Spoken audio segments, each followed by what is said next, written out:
with Brian Shapiro. Brian will talk sports, politics, entertainment, and anything that matters to you. Feel free to call Brian at 702-221-7283. You want answers? I want the truth! Now pushing the limits, here's Brian Shapiro. What's happening, everybody? A very happy Tuesday to all of you. Thank you for joining us on PTL. You could be listening on the FMM dial, of course, KSHP, the Occupy Democrats Network, the Washington Press Network, many other entities such as YouTube, TikTok, X, Twitch, and others. And thank you for being here. We have a big show lined up for you today. We got a lot to talk about. And, of course, the Donald Trump's defense is rested, as well as the prosecution. It is possible we could have a verdict as early as next week. We're going to talk about that. And, of course, the usual cronies, just deplorable, embarrassing people speaking on Donald Trump's behalf outside the courtroom. It is quite comical, ladies and gentlemen. So we are going to get to that. Fani Willis did an interview with Rachel Maddow on MSNBC yesterday. Was interesting. A lot of criticism for those on the right, including Gymnasium Jordan. So we'll get to that story as well. And Bill Maher on a book tour. I got to tell you, I'm a little disappointed in Bill Maher. Not because he's going on Fox News. I think that's great. I'm disappointed in Bill Maher because I think he was a little bit too easy on Gutfeld in the gang, or Gutfield, or whatever the hell his name is in the gang, and he's trying to sell a book. So we'll talk a little bit about that as well. Plenty of other stuff to get to and talk about. But I wanted to start off the show immediately and give you an update on the hush money trial. As I mentioned, the defense has rested their case this morning after calling just two witnesses in the former president's historic criminal hush money case, as you know, taking place in New York. The judge and attorneys on both sides will be meeting today to work on jury instructions. That's my understanding. And closing arguments are expected to take place a week from today, which means it could be in the hands of the jury as early as next week. We could get a decision on this. So we'll have to wait and see what happens. Now, to no shock, almost everything that Donald Trump says, the opposite happens. Donald Trump said that he was going to take the stand, and a lot of his morons on the far right, the Trump MAGA morons, all believed it. I mean, they were saying it on Newsmax and OAN, and even some people on Fox News believed Donald Trump when he said he was going to take the stand. He said the same thing in the E. Jean Carroll case, and he never took the stand. And, of course, he didn't take the stand here either because he's a coward. You could say, well, his attorneys told him not to take the stand. Listen, if you have nothing to hide and you don't think it's going to hurt your defense, then you take the stand. Donald Trump didn't do that. He's a coward. He refused to look at the jury in their eyes and be questioned by the prosecution. Why? Because he's guilty. That's why. This is also really important to note. I've had MAGA Trump callers almost on a daily basis call into this show. And we have, obviously, disagreements, differences of opinions when it comes to the hush money case, which is fine. But I always tell them, and I tell the listeners, if a jury finds that Donald Trump should be exonerated and not found guilty on any of these felony charges, I might not agree with the decision, but I'll live with it, and I'll have to respect it. But if you ask Trump MAGA morons, if Donald Trump is a convicted felon, will you respect the jury's decision? Will you respect it? And the answer is always going to be no. George Soros, it's the Joe Biden DOJ. So how do you have a fair conversation with these idiots? You can't. It's also important to note that if Donald Trump is found innocent on all these charges, he's still facing 3 other criminal cases. And if he doesn't win the presidency in November, he could face possible jail time after the November elections. Now, obviously, if he wins the presidency, then pardons come into play, which it appears as though you can pardon yourself if you're the president of the United States. But these MAGA morons are forgetting that there's 3 other criminal cases that Donald Trump is facing. This isn't the only one. And yes, I'm sticking by my guns with my opinions that I do think there will be a conviction in this case. How many? I don't know. I don't think it's going to be a hung jury. I think he will be found not guilty on some charges. He'll be found guilty on others. And that will be a win for the prosecution. I'm pretty sure if you ask the prosecution right now, get 5 felony counts, convictions, they'd be pretty happy with that. I don't know if it's going to be 5, but I do think there will be a conviction in this hush money case, and we will have to wait and see what happens here.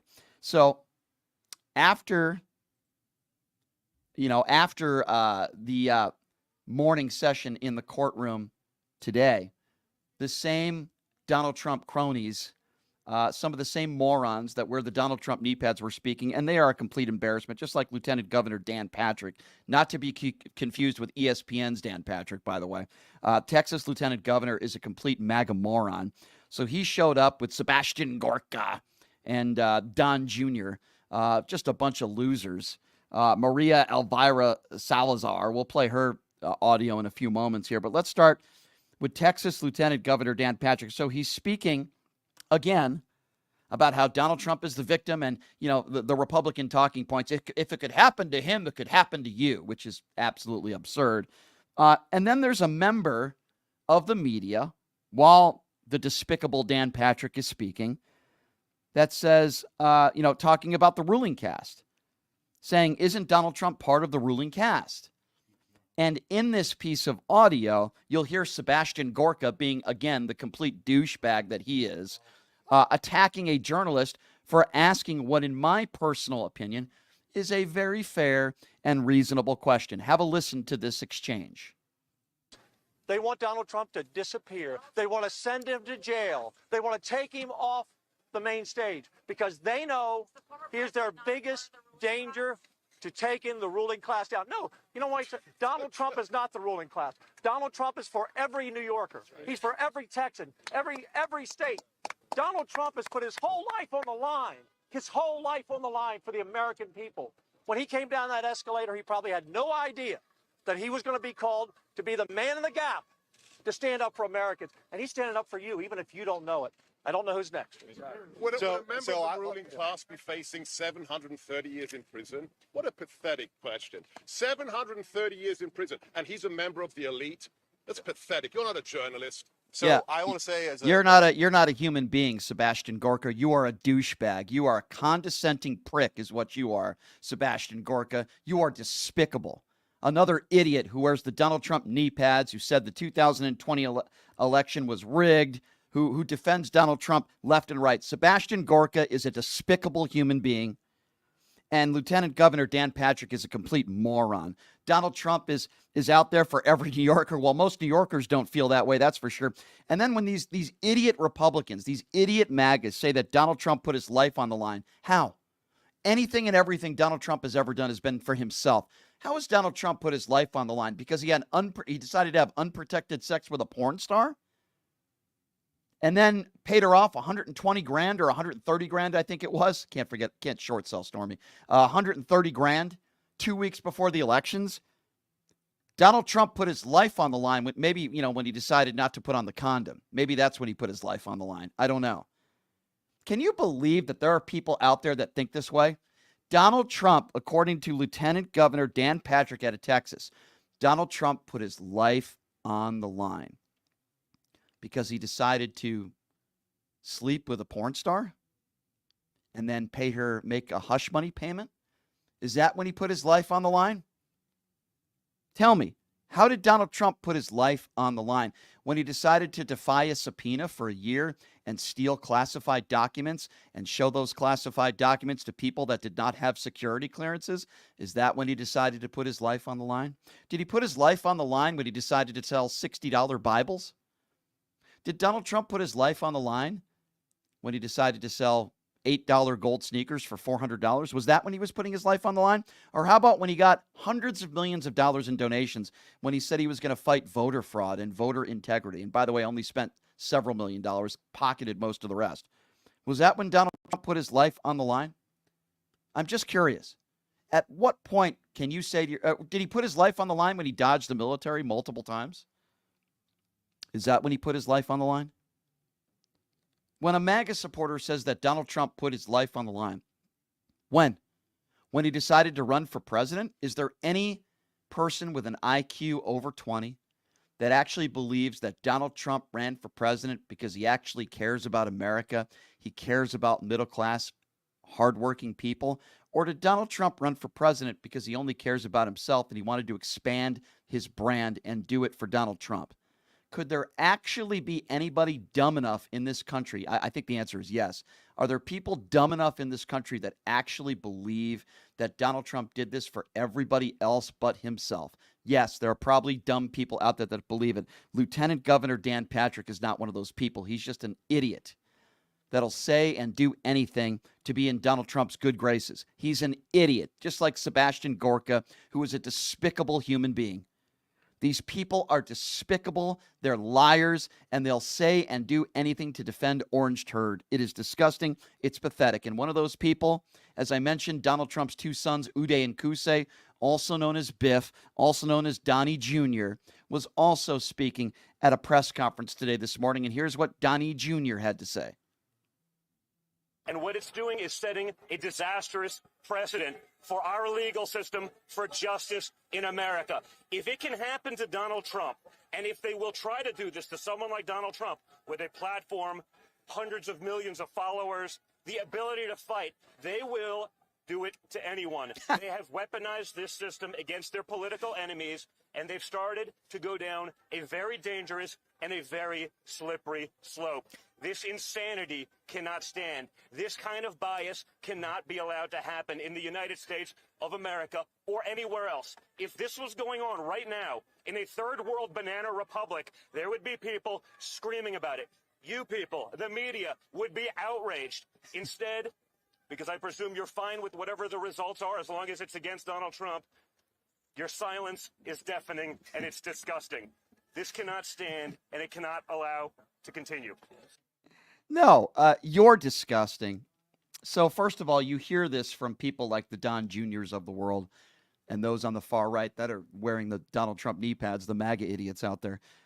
If it can happen to him, it could happen to you. No, it's not going to happen to me. I'm not running for office, and I didn't bang a porn star unprotected a few weeks after my wife had a child. I didn't pay somebody $130,000 in a hush money payment.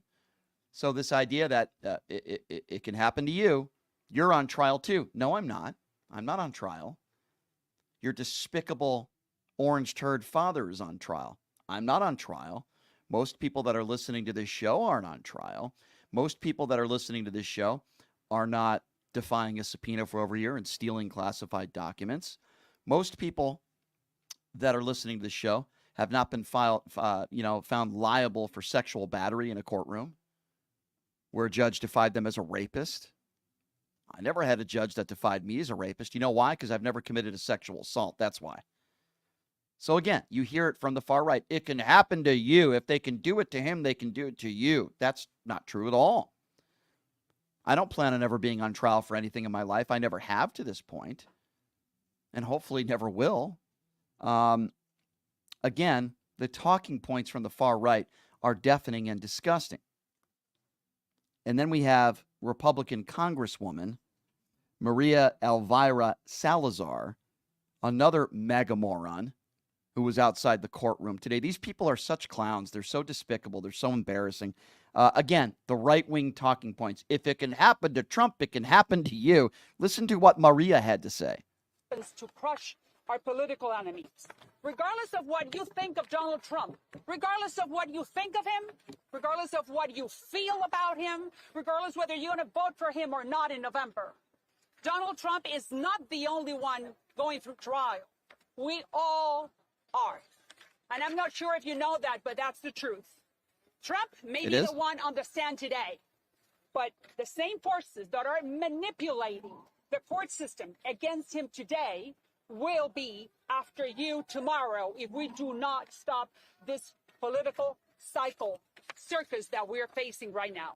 Is there any, again, I asked this question because I know there's people that probably believe what she's saying, but really, is there anybody with any semi sort of intelligence at all that would listen to Maria Salazar, who's another moron wearing the Donald Trump knee pads? Is there anybody that would actually believe what she is saying, that this is going to happen to you tomorrow if we don't stand up for Donald Trump, as if we're going to be on trial for these hush money payments if we don't defend Donald Trump? I mean, it's really mesmerizing. These people are delusional. But she says that's the truth. These people can't spell the truth. They support a man who still says he won the 2020 election, and they want to lecture us on truth. What an embarrassment. What an embarrassment Lieutenant Governor Dan Patrick is, Sebastian Gorka, Maria Salazar, Lauren Boebert, J.D. Vance, Eric Trump. I mean, these are just some of the most embarrassing people that this country has to offer. It really is pathetic, these people. They wear their Donald Trump ties, the same right-wing talking points and the scare tactics. This isn't Donald Trump. This is you that's on the stand. You're going to be next. I'm surprised they didn't say this after the E. Jean Carroll case. You know, if you don't defend Donald Trump over this E. Jean Carroll sexual assault case, then you could be on trial for sexual abuse next. I mean, that's really what they're all saying. That's what they're saying. If you don't support Donald Trump and you don't call this a witch hunt, you could be next and you could be on this witness stand. By the way, Donald Trump not taking the witness stand, just a little anecdote I wanted to put in there. But let me be clear. This isn't happening to us. It's not happening to me. It's happening to Donald Trump because of his own behavior. He's the one who put himself in this situation. And if you want to say, well, this is politically motivated, all you want, you can feel that way if you like. But if Donald Trump didn't break the law, he wouldn't be in this situation to begin with. He wouldn't be facing 4 criminal trials. He wouldn't be facing all this stuff. He's the one who decided to pay Stormy Daniels $130,000 after he had unprotected sex with her, after Melania had Barron. He is the one who decided to make this payment 2 weeks before the presidential election because he didn't care about his family. He certainly still doesn't care about his family. He only cared about winning in 2016. That is not just Michael Cohen. I know Michael Cohen's a douchebag and a liar and all this other stuff. This was corroborated by other people that took the witness stand. Let's be very clear on this. And the people that were on the defense side, the witnesses, they imploded. They're the ones that imploded with zero credibility. So the idea that, if it could happen to him, it could happen to you is one of the dumbest things I've ever heard in my life. It's so ridiculous. What's next, ladies and gentlemen? Any Republican that commits a crime. Oh, well, it's not fair. If it can happen to them, it can happen to you. What's next? Are we going to say that about Scott Peterson? Oh, it's not fair. Scott Peterson, he murdered his wife and unborn child, but we got to defend Scott Peterson too, because if it could happen to him, it could happen to you. I mean, it's just that the analogy speaks truth. What does that mean? If I decided to get on the road and I'm driving 120 miles an hour and I'm drunk and I get pulled over and I go to jail, would that be a defense? People coming to my defense, holding a press conference? What happened to Brian Shapiro? Geez, it's really bad. I know he was going 120 miles an hour and he was drunk.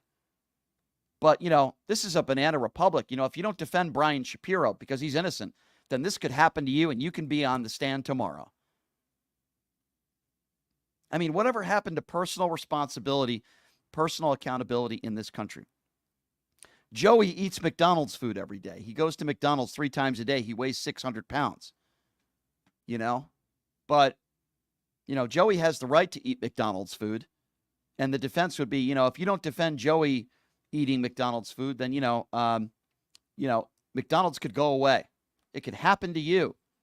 I mean, it's just like, I don't understand the logic other than the fact that these people have no backbone and they have sold their soul to Cheeto Jesus. I don't know what else to say. These are despicable human beings with no backbone, no integrity.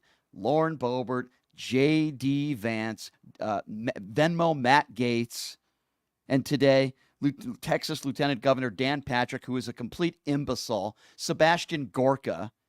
I mean, these are just some of the worst people that this country has to offer. Really despicable human beings. An embarrassment to the country. A big embarrassment to the country. And speaking of embarrassments, let's not forget about Donald Trump himself, the biggest crybaby bitch in the country. What a crybaby. And what a whiny crybaby drama queen in the history, probably the biggest ever in the history of American politics. Listen to this. So thank you very much. So we saw, that was an incredible display. I've never seen anything like it in my life. A tyrant. And everyone's talking about it. This is what we have. We have an acting judge, appointed judge by Democrats, by the club. And they keep being now, I guess this is our 4th week, soon to be our 5th week. Not campaigning, but you saw what happened, what just took place in that court. Yeah, we saw what happened. Crybaby bitch, back at it again. Crybaby bitch. Orange turd, Donald Trump, at it again. Boy, for those of you MAGA supporters out there, you must be very proud. What a tough guy Donald Trump is.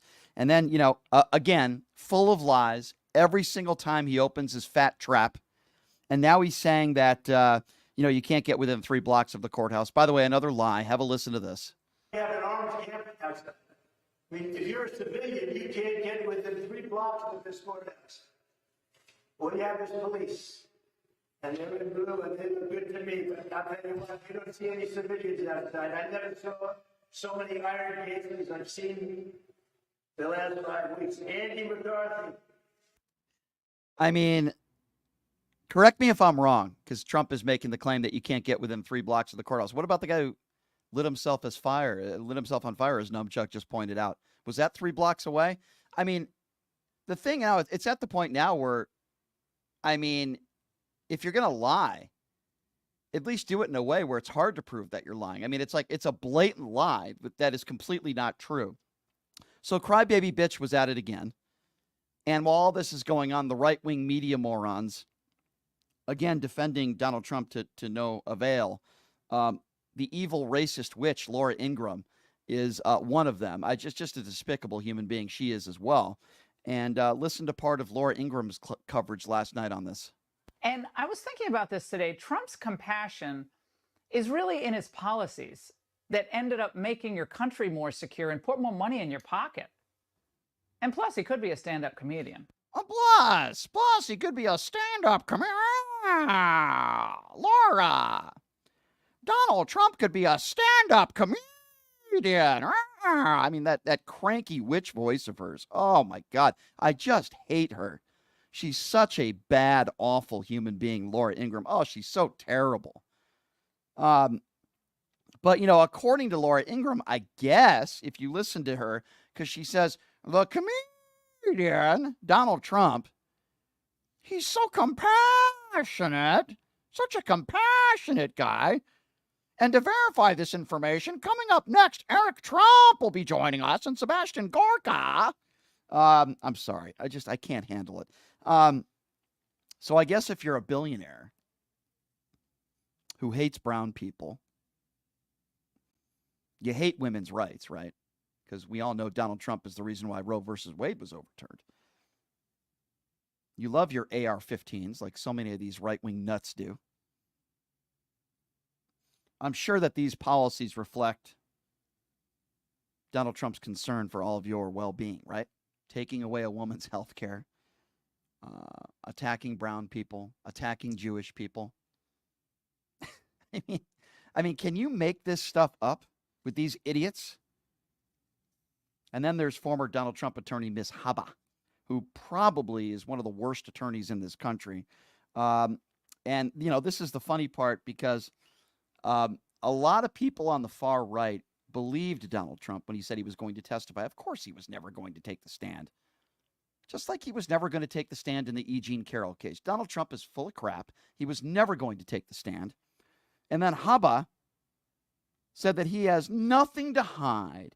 He's ready to tell the truth. Listen to what Haba had to say on television last night.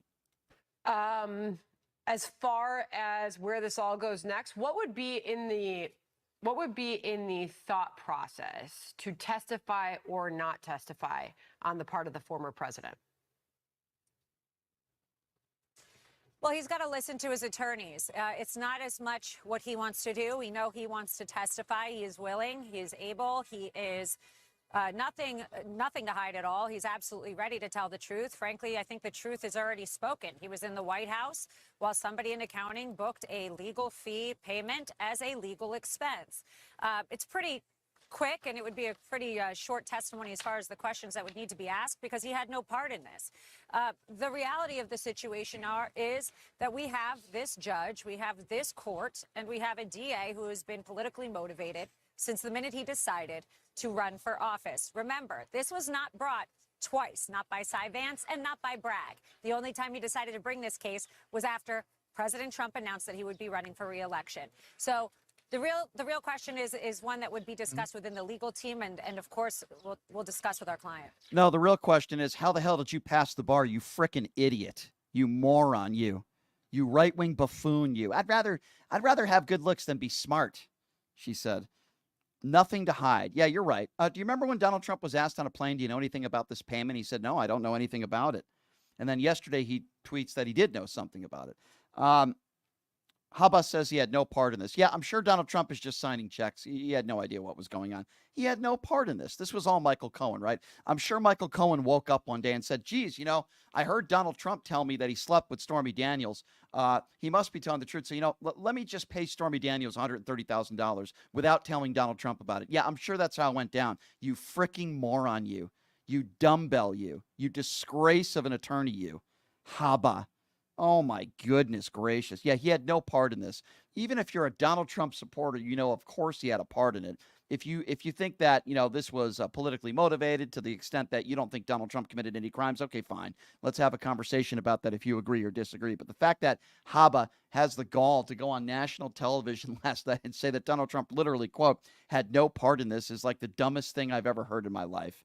And I've heard a lot of dumb things. Completely absurd. Here's what we're going to do. We will get to the Fani Willis stuff coming up next, but I do want to take some phone calls on this because the defense and the prosecution have said that they've rested their cases. We'll still have closing arguments and rules and regulations for the jurors, but we could find a verdict in this case as early as next week. It is possible, and it depends how long the jury will deliberate for. I want to take your calls next, and I want to get your thoughts on this. For the most part, the case is over from a standpoint of both sides, except for closing arguments, which are important. I'm not discounting that at all. What do you see happening next week? Will Donald Trump be guilty? Will he be found guilty on any of the charges, or will he be innocent? Do you think this will help or hurt Donald Trump? And I got to ask all of you out there, whether you're a MAGA supporter or not, what do you make of these cronies, these carpetbaggers outside of the courthouse wearing their Donald Trump ties, the same right-wing talking points? If it could happen to Trump, it could happen to you. You can pay off a porn star $130,000. It could absolutely happen to you. What do you make of these idiots outside the courtroom? Eric Trump, Sebastian Gorka.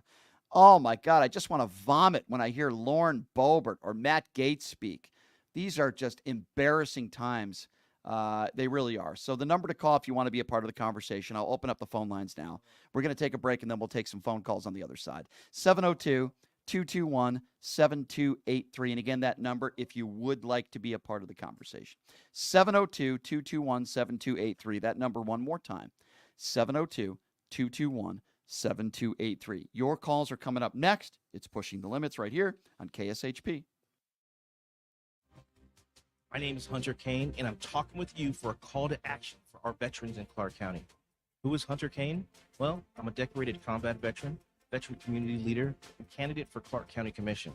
Do you know no veteran has served on the commission in nearly 30 years, which is why our veteran homelessness, unemployment, and suicide rates are out of control. So here's the call to action. June 11th, vote veteran, vote Kane for Clark County. Let's rally behind someone who's been in the trenches, who knows the sacrifices, and who's committed to making a real difference. Join the campaign by searching Elect Hunter Kane on social media or go to www.electhunterkane.com. Who would have thought there'd be so many kids playing ice hockey in the desert? Jake Helps Hockey Foundation and the Las Vegas Ice Warriors, founded by Gina Yusufzai 8 years ago, made it possible for families who can't afford the equipment and food. Donate today at www.hockeyforkids.org and help us continue making a difference. Join us in supporting Jake Helps Hockey Foundation and the Las Vegas Ice Warriors, where every kid gets a shot at the starting line. Just a reminder, our website is www.hockeyforkids.org. Residents of Las Vegas Ward 5, are you ready for a brighter future? I would like to introduce myself, Dr. Erica Smith, your People's Choice for City Council. With a vision for progress and the fortitude to make it happen, I am committed to moving us forward. I am not just a candidate, I am a fighter for you. With myself on the City Council, you can expect a real change and a community that thrives. Vote for Dr. Erica Smith, because together we're building a better tomorrow. To learn more about me and my campaign, go to www.ericaforlasvegas.com, paid for by the Vote Dr. Smith Committee. I am Eva Olivia Chase, candidate for Nevada State Assembly District 16, Democrat with progressive ideas, including a woman's right to choose, public money for public schools, student debt relief, reduction, and forgiveness. As a trans woman and a veteran, I will fight to protect the democracy of our country. Vote and support Eva Olivia Chase for Nevada State Assembly District 16. My name is Kola Akimbade. I'm running for mayor of Las Vegas. As mayor, we will offset the off-season by diversifying our economy, bringing technology, high-paying jobs, and strengthening our entertainment industry. In order to tackle this issue of homelessness, we need new money because the budget will never be enough. Therefore, we will legalize prostitution and tax money will flow. Today, go to our website, Kola, K-O-L-A, kolaformayor.com, and my phone number, 725-263-2660. Support our campaign and donate today. Again, kolaformayor.com at 725-263-2660. My name is Kola Akimbade, and I'm running for mayor of Las Vegas. Did you know that 99% of air conditioning issues start with airflow issues? Well, guess what? Pioneer Air has your back. They've been operating for 20 years in the industry within the Las Vegas area, large enough to handle all your air conditioning and heating needs, but small enough to know your first name. Pioneer Air focuses on preventative care, much like wellness checks for humans. They believe in wellness checks for air conditioning and heating systems to extend the life of the system you own. So what are you waiting for? Schedule your wellness check with Pioneer Air today. The number to call is 702-831-4840. Here's the best news. Mention this ad and you'll receive 10% off. Call Pioneer Air today. 702-831-4840. That number again, 702-831-4840.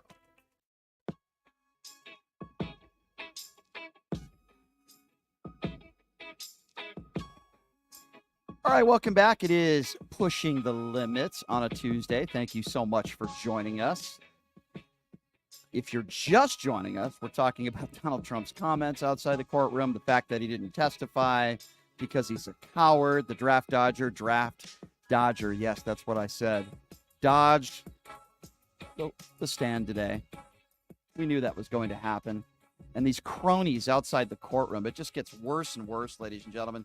These idiots outside the courtroom. Lieutenant Governor of Texas out there. Sebastian Gorka, I just want to vomit. Eric Trump. Oh, it just gets worse and worse hearing these idiots wearing their Trump ties. I don't know what your thoughts are and what a jury is going to decide here. Certainly want to get your opinions on that at 702-221-7283. And I promised I would get right to those phone calls. So I am a man of my word. Let's go to Carter. Carter's first up on PTL. What's up, Carter? Hey, Brian. Hey, I've just listened to your show. Great show. Thank you. Hey, I just wanted to comment that part of the problem in America today is that many of the maggots are just uninformed, and I think the problem is that we need to be informed rather than influenced. Yeah. And I think if Donald Pinocchio Trump, that's what I like to call him because he does nothing but lie. Mm-hmm. But, if we brought back the fairness doctrine, I don't know if you recall that back in Reagan's day when he took that away. I think if we brought back the fairness doctrine, which caused all this divide in America today, I think we would start to see media outlets like Fox News find more often. Yeah. I say more often. So, Carter, I agree. Carter, I agree with you. I think both can be right here where you're right. There are a lot of people that are not educated or informed. The problem is there's also a lot of people that have been brainwashed into believing what they listen and hear on right-wing radio talk shows and Newsmax and OAN. And when you hear people like these idiots outside the courtroom say over and over again with their right-wing talking points, pathetic talking points, that if it could happen to Trump, it could happen to you, people actually start to believe that. Now, a lot of these people are very stupid. That's the kind of people Pinocchio Trump likes, as he said, the uneducated. Correct. Because they're easily brainwashed, and they don't take the effort to use their brain, and they rent space in their heads. Right. People who rent space in their heads are too damn lazy to get on the internet, this great source of information and research stuff, Yeah. And unfortunately, until we start bringing back the fairness doctrine and hold people accountable for social and political comment, I don't think it's going to change. And that's my comment. But you're absolutely dead right on the ringer. Brian. These people are just uneducated. Yeah, it's the frustration that I have to deal with every day, Carter. I appreciate your call, my friend. You're 150% correct. Thank you, sir, for the call. Yeah, it's a mixture of things, right? People that are misinformed, that are brainwashed into believing what they hear and they see, whether it be Newsmax or any word that comes out of Donald Trump's mouth. And then there are people that are just very stupid. Sometimes it's a mixture of both. But I know people that are educated. I know people that have college degrees that are, I would consider, intelligent people that can be brainwashed into believing some of this stuff. But Carter's 150% correct. There's no question about that. All right, 702-221-7283. Why don't we go to, I believe, next on the line, we have Vivian. Vivian, thank you for calling into PTL. What's on your mind today? Hi, Brian. How you doing? Hey, doing all right.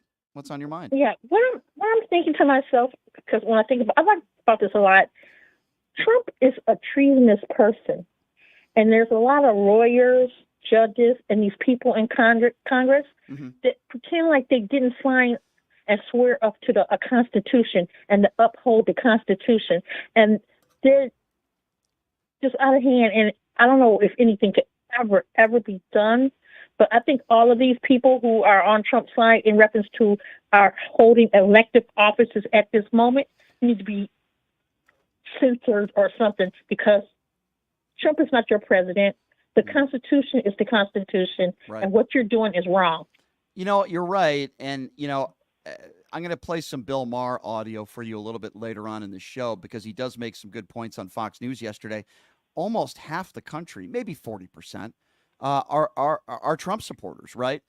And there are a portion of those people that are people that I do not want to have a conversation with. But then there are a portion of those people that I do.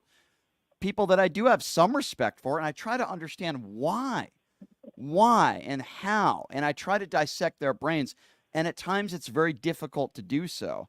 I just don't really understand. I still don't understand, and I try to understand, but I can't. I don't understand. No, it doesn't compute. It makes no sense. The common sense just went out the window. It's not there any longer. Yeah. The thing to me is, like, I get it if people out there don't want to vote for Joe Biden. They're Republicans. They don't like Democrat policies. Okay, I might disagree with you, but okay, we can start the conversation there. Geez, I can't vote for a Democrat. All right, fine. But why Donald Trump? I mean, a friend of mine who's the former Nevada Republican chair, she's a very nice woman. I have a lot of respect for her. Her name is Amy Tarkanian. She used to be all in with Donald Trump. She is not voting for Donald Trump. Now, I can't get her to vote for Joe Biden, but she's not voting for Donald Trump. And I would like to think that there are a lot of, I should say, a portion of Republicans out there that are reasonable people, that they might not be voting for Joe Biden, but they're not voting for Donald Trump. They've had it with him. How do we convince those people to vote for Joe Biden? Well, I've said this time and time again. Joe Biden needs to get out there and do more campaigning. He needs to speak more to the American people. He needs to go on the offensive. Same thing with our vice president. I don't see her out there. I don't see her doing enough interviews. They need to go out there more. They really need to read Project 2025 so they can get a real understanding of what Trump represents. Because at this time, they live in this fantasy island land, because he's not going to do anything to help nobody but himself. Correct. And they think they're not doing any governing now. If he got into office, would definitely be no governing being done. Amen, Vivian. Good call. I appreciate you calling in. I agree with you 150%. But then if you listen to Lieutenant Governor of Texas, Dan Patrick, that buffoon, he says that Donald Trump risked his life for you. I mean, it's such a blatant lie, and people believe it. It's like saying the earth is flat. I guess there's some people that believed Kyrie Irving when he said that as well. There's always going to be stupid people out there. I just don't get it. I don't get it. Is there anyone out there that thinks Donald Trump ran for president because he cares about you? Is there anybody out there that believes that he didn't do it for himself? He did it for you? Name me one thing Donald Trump has done in his life that he didn't get something out of himself. Holy smokes. 702-221-7283. I don't get it. Let's go to Courtney. Courtney's next. Hi, Courtney. What's on your mind? Hey, I'm just furious. As the daughter of a man that fought in World War II and the Korean War, the niece of two Tuskegee Airmen, I am furious with this country right now. Yeah. This is ridiculous. What they're doing to Fani Willis and all these black people trying to save this damn country is ridiculous. I agree. And I blame the mainstream media because you have to realize the average person does not read in America. Yeah. They go to their job, they come home, and they watch the local news. The local news should be screaming from the rooftops about Project 25. Yeah, I agree. And they have normalized Trump. They've normalized him. When Obama wore a tan suit, it was a big deal. Right. And No, now you're you right. have a man that has raped a woman, sexually assaulted 27 others, has decades worth of tax and loan fraud, is probably committing espionage with the classified documents. Yeah, no, you make staged a an good point. actual coup. Yeah, you're And right. they're normalizing it. They go every day, 24/7. Trump, Trump, Trump. What does he think about it? What's he doing? Where is he? And this is all of the media, even MSNBC and these places that claim they're liberal. They're not. If I turn them on at any given moment, all they're talking about is him. Can I But ask you they're a not question, though? talking about. Can I ask you a Yes. question? Because I can only speak for myself. Do you think I normalize Trump? I'm just asking. No, Okay. I don't. But then unfortunately, there aren't enough people on these forums. Right. Well, So, I like hear Media you. Touch, Occupy Democrats, you guys don't. But at the same time, when you're looking at Right. CNN, all these places, they normalize it. I mean, after that coup, they've all refused to call it a coup. That was a coup attempt. You talking about January 6th? Yes, Yeah. it was an attempted coup. I certainly- What would have happened if those people had been successful? Yeah. They would have overturned the election. That's a coup. Mike Pence would have been killed. I think that's pretty obvious. More people would have been hurt, possibly killed. I will say this. I will defend some people on MSN, not all, but some people on MSNBC and CNN. They certainly call it an insurrection. They certainly hold Donald Trump, or at least feel like he should be held accountable. I also understand what you're saying, and we can't normalize it, but it seems like every single day it's another lie or lies out of Donald Trump's mouth, another despicable MAGA supporter saying something that is idiotic. Every single day, it seems like we're covering this. I mean, I'm just covering what took place yesterday with these idiots out there, like the lieutenant governor of Texas, Dan Patrick, who said that Trump is here for every New Yorker and his life is on the line. There are a percentage of people in this country that believe that. They look at Donald Trump as some sort of hero. Let me be honest. The hero is your father. The heroes are people in your family who risk their life, and they actually put it all on the line. Some man who wakes up in the morning, who puts on 5 layers of makeup, asking for your money, selling Bibles, is not somebody who's putting his life on the line. And a guy like Dan Patrick, how the hell does somebody like that get elected into office? How can people believe people like him when they say Donald Trump put it on the line? He hasn't put anything on the line his entire life. Exactly. I mean, the bone spurs. Oh, don't even and get then me this started. fool claimed he had bone spurs and didn't go, and then sat there and made fun of fallen soldiers and their families. Yeah, it's disgusting. It's but they disgusting that this is normalized, though. It shouldn't be normalized. I'm going to tell you this, and I really believe this.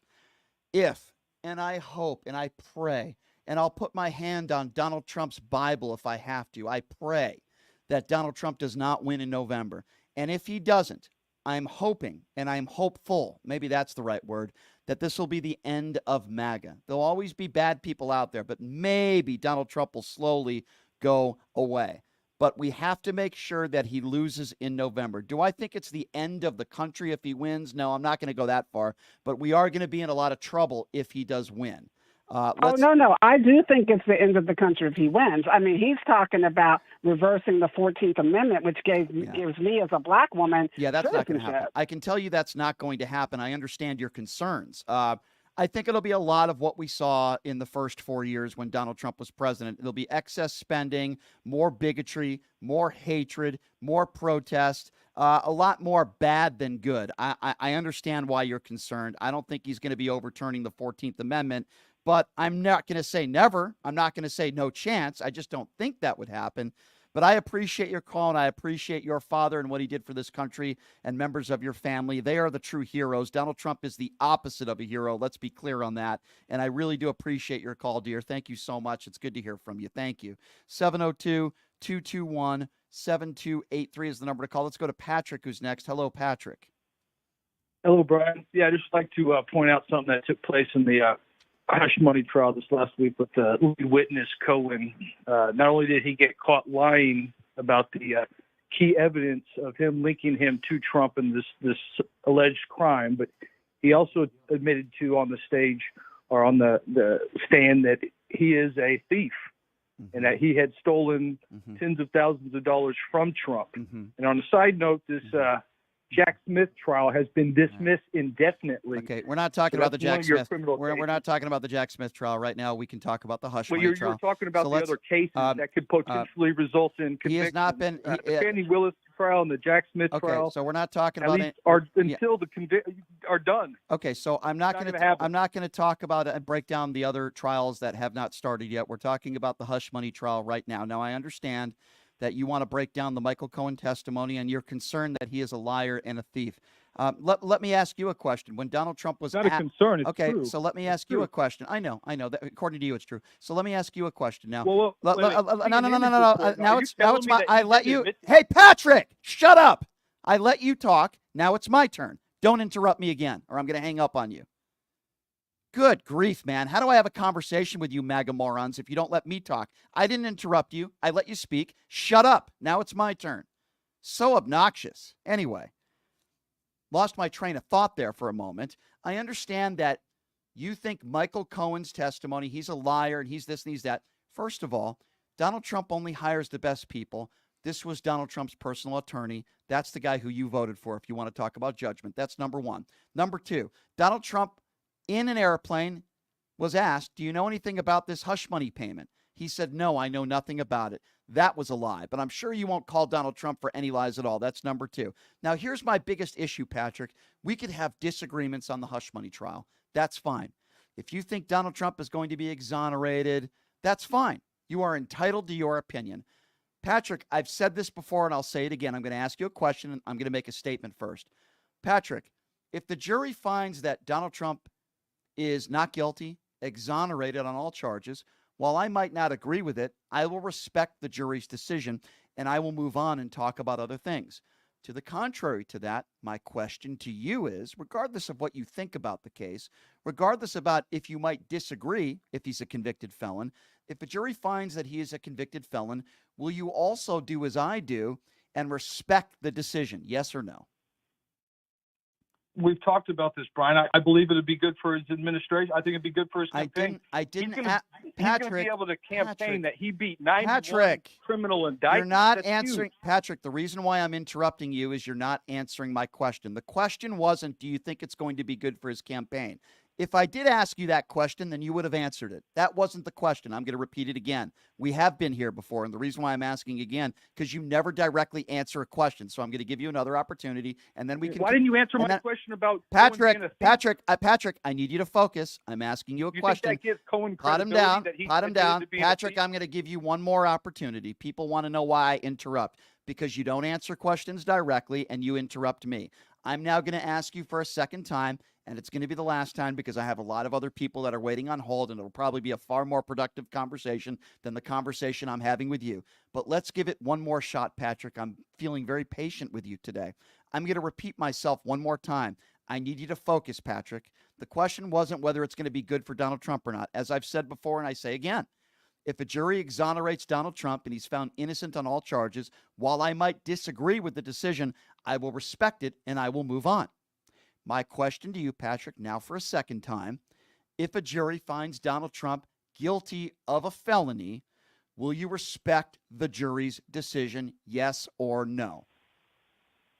Again, it's irrelevant. Okay, have a nice day. It's irrelevant to you because you're too much of a MAGA moron to answer a question honestly. You are a coward and you are a fool, just like many of these other MAGAs out there that can't directly answer a question. Do you think I give two craps about your opinions on the hush money case when you can't even answer that question? What does it matter what dumb Patrick's opinion is on the trial if you won't at least give me an honest answer and say, hey, if a jury finds him guilty, you know what? If a jury finds him guilty, I'll respect the decision, even though I might disagree with it. If you can't even answer a question like that, then I could care less what your opinions are on the case because you wear the Donald Trump knee pads and you're a fool. 702-221-7283, 702-221-SAVE. We have one phone line open. Let's go to Beverly. Beverly's next on PTL. What's up, Beverly? Hi, Beverly. Are you there? Earth to Beverly. Beverly, is Beverly with us?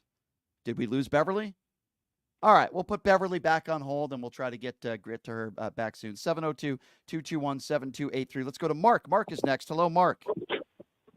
Hey, how are you, Brian? It's always nice to follow a MAGA maggot. Patrick, if you have a problem with me saying it, I can meet you at the Delaware Water Gap in 80 right off of New Jersey. I'll be glad to have a cup of coffee with you and explain things to you. All right. Let's get to. Go ahead, Mark. Yep, go ahead. Have you ever heard Mary Trump? Yes. Trump's niece. I have. On TV? She's not a big fan of She Donald. actually. Well, she used to sit at the dinner table with treasonous Trump and his father, and they used to throw the N-word around like it was just talking about anything else. Like It was Kid Rock. normal conversation. Yeah, like Kid Rock. Apparently, Right. Kid Rock does that as well. And yeah. she's a professional psychologist, and she actually stated that he cannot show compassion. It's not in his heart to show compassion to anyone. Yeah. He's not capable of it. Now, about Fani Willis, you posed the question, is it political? 100%. When was the last time Georgia ever did this to a prosecutor? Yeah, we're going to get into that next segment because I have some Fani Willis audio that I do want to play. Now, this is the point that you I also say. asked- This is. Can I just? I just want to comment on what you just said, if that's all right. Sure. Even if you hear a lot of people on the right saying, Bragg, what he's doing is political. This is a political witch hunt. Even if that was true, even if this is a political witch hunt, it could also be true that Donald Trump broke the law. So that's still not a defense, even if it is which, by the way, I don't believe this is an entire political witch hunt. They don't want to take any personal responsibility to what Donald Trump, what I believe he did, which is commit crimes, which is what I believe. Well, do you know how quick Donald Trump put his hat in the ring to announce his presidency? It happened right when he saw the charges coming down. Mm-hmm. And he did it right before the charges came down. This way he could say, oh, it's political. They're trying to stop me from being president. Yeah. That was all timed perfectly for him. Yeah, you're right. Now, all these idiots outside the courthouse, yeah. who they're talking to, Yeah. they're talking to their base. That's all they're talking to Trump and his treasonous Trump and his base. By the way, Brian, call him treasonous Trump because that's who he is. Yeah, I can name another choice words, but the FCC won't allow me to do so. Yeah. But you're right, and I appreciate your call, and you're 150% correct. These people, I might disagree with a little bit of what you said. I don't even think they're speaking to Donald Trump's base. They're just speaking to Donald Trump. They're speaking to one person. They're doing this to suck up to Donald Trump, hoping that he wins in November, and then they get a spot in his administration. That's exactly what this is all about. Whether it's a Vivek Ramaswamy or a Kristi Noem, who the puppy killer. Whether this is Sebastian Gorka or Texas Lieutenant Governor Dan Patrick or J.D. Vance or Lauren Boebert, these are, make no mistake about it, despicable human beings.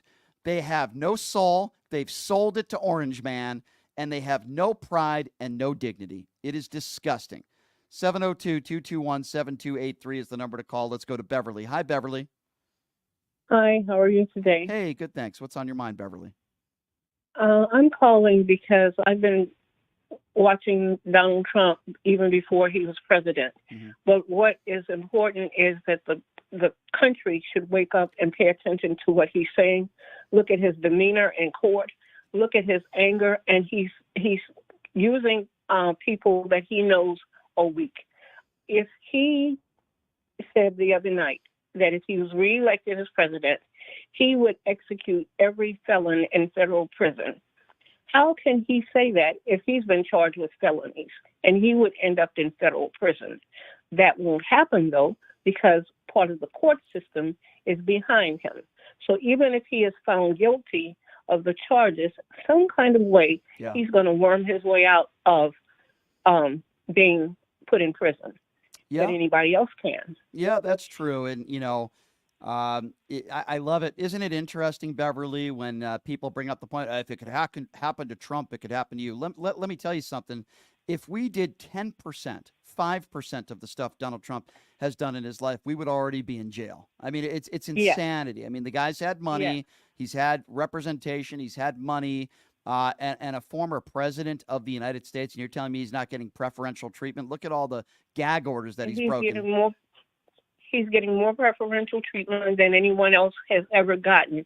And for them to say it's a precedent, yes, it is a precedent that this has taken place.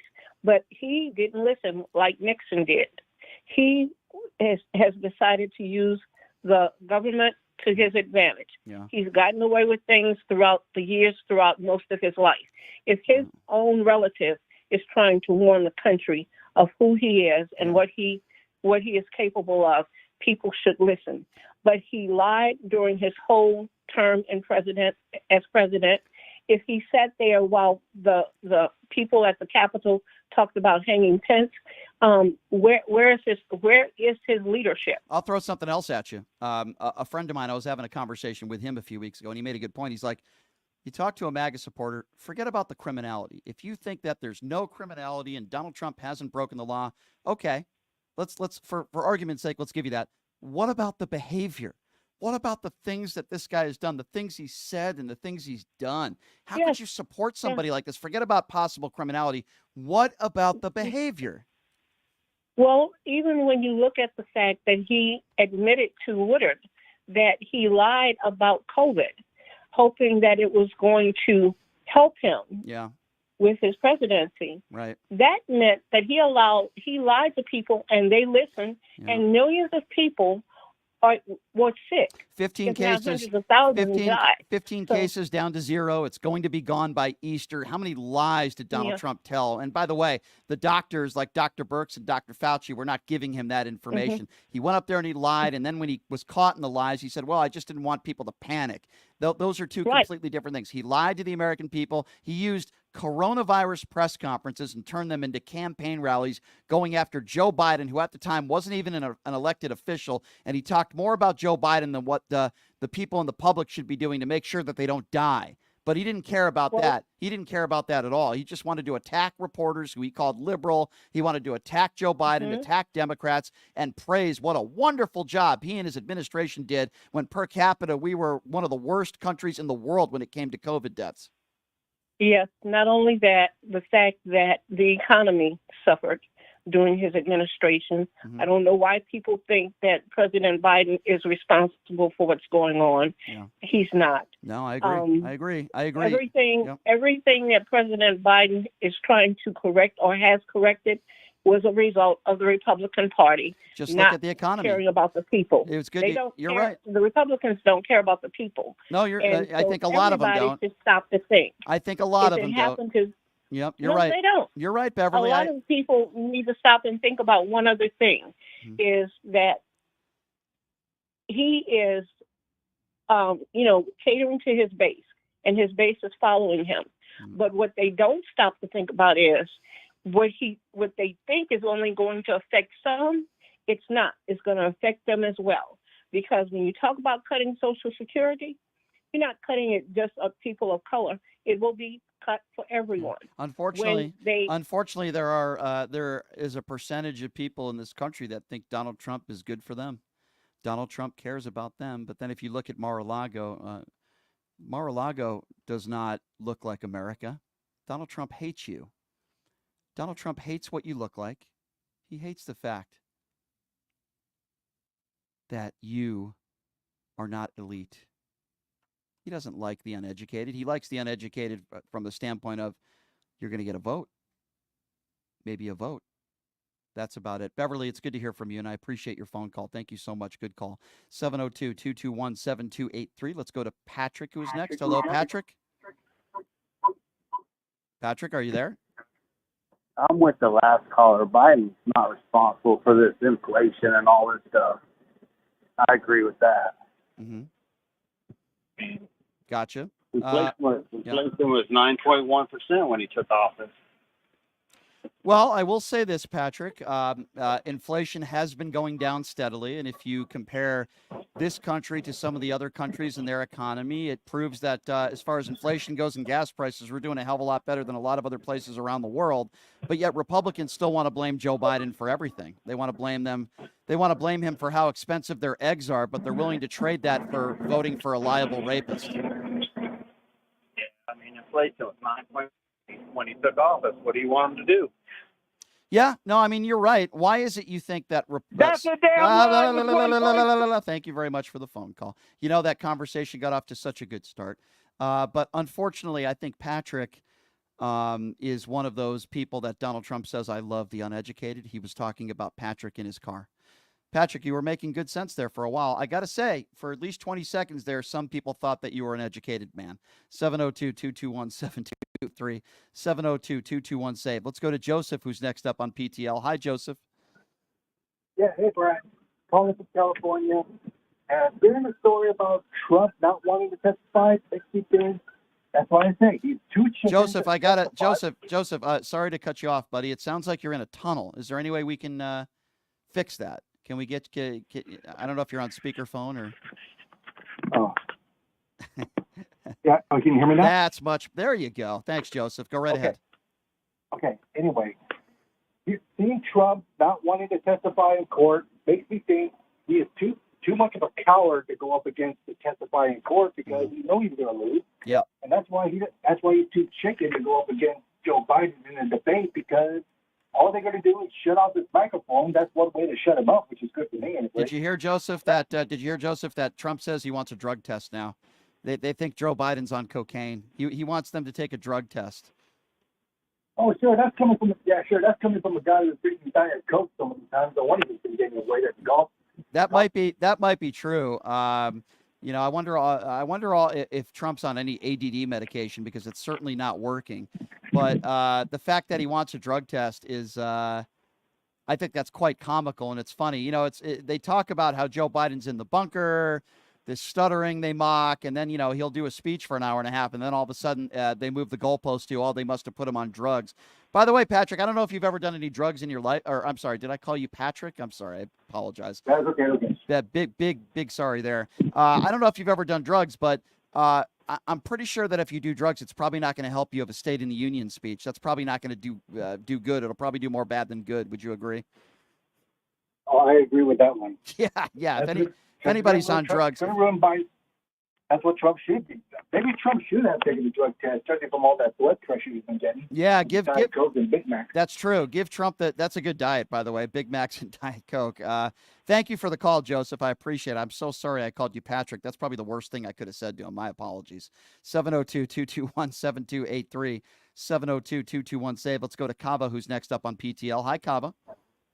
Hi, Brian. How are you doing today? Hey, doing all right, man. What's on your mind? Well, I have two questions for you. Yes, sir. First one, how is it that Donald Trump is not being held accountable? Like, it does not make sense to me. Is he like Tom Brady where he can just run his mouth off and just not be held accountable? I don't get it. I don't know. What is it going to take? Like, how much more are we going to have to put up with before someone decides that they've had enough and does something about it? Well, the answer is a lot. Donald Trump isn't going anywhere. The elections are in November. It's going to be Donald Trump 24/7. He is the face of the Republican Party. He is the Republican Party. So it's going to be Donald Trump nonstop, at least until November. I don't know what's going to happen, but if he loses in November, he's got 3 criminal cases that he's going to have to deal with. And I know that MAGA Patrick called in and said that the Jack Smith case, it's done, it's over. No, it's not. If you actually look at what exactly happened, no, he is not. The charges have not been dropped. So Patrick has absolutely no idea what he's talking about. I know that might be a shocker to some people that when a MAGA person calls into the show, they're uneducated and they have no idea what they're talking about. So I also have a statement to make. So I was on your Twitter today, and there's something I wanted to disagree with you about. What's that? When you tagged one of the people who reported a guy for attacking a couple like a few hours ago.